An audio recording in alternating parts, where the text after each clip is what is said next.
Sean todos bienvenidos a su programa Oasis Constitucional con Omar Ramos. Hoy tendremos la oportunidad de describir los principios constitucionales de la libertad de conciencia y de cultos. Fue mediante documento oficial de la Santa Sede que el Papa Francisco designó al señor Francisco Osorio Acosta como arzobispo de la República Dominicana, que pertenecía a la diócesis de San Pedro de Macorís. El escenario entonces nosotros lo consideramos propicio para reflexionar sobre el contenido de la libertad de conciencias y de culto. En el artículo 45 de la Constitución Dominicana establece que el Estado debe garantizar la conciencia y su libertad, como también la de cultos, con sujeción al orden público y también con respeto a las buenas costumbres. De este artículo nosotros pensamos rápidamente que está muy abstracto y escueto y que en República Dominicana no tiene aún una ley orgánica que reflexione sobre el contenido y los programas que incluyen este derecho humano. Del mismo modo, el Tribunal Constitucional aún no ha emitido sentencia que pueda describir y reflexionar sobre la libertad de conciencias y de culto. No obstante, nosotros nos fundamentaremos en los tratados internacionales y en el derecho constitucional comparado para irradiar luces sobre el derecho humano de la libertad de conciencia y de cultos. Iniciaremos con, a nivel histórico, en la República Dominicana, fue ya en la Constitución del 2015, en donde no expresa ningún tipo de exclusividad al tipo de religión que pertenece a la República Dominicana. No obstante, en 1844, en esta Constitución, sí se expresó exclusividad a la religión católica, apostólica y romana.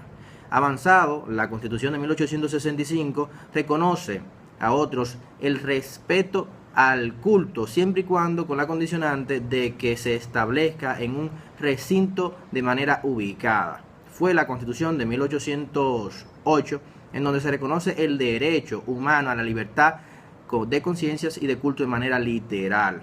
Pero ya para el 1942 fue que la Constitución establecida definió que ese derecho humano debe de hacerse con la condición del respeto al orden público y también a las buenas costumbres.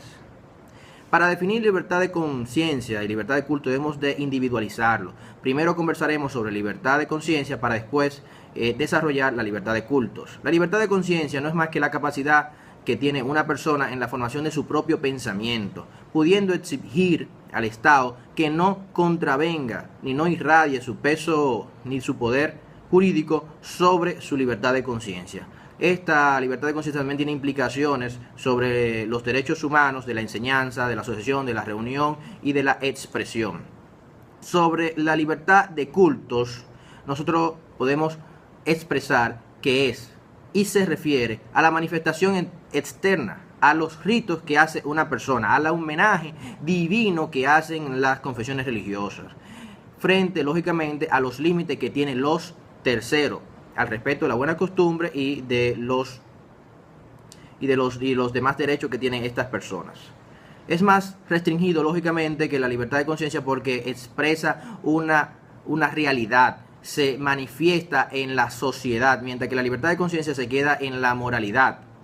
La libertad de conciencia y la libertad de culto tienen similitudes, que ambos pretenden proteger lo que es la dignidad humana.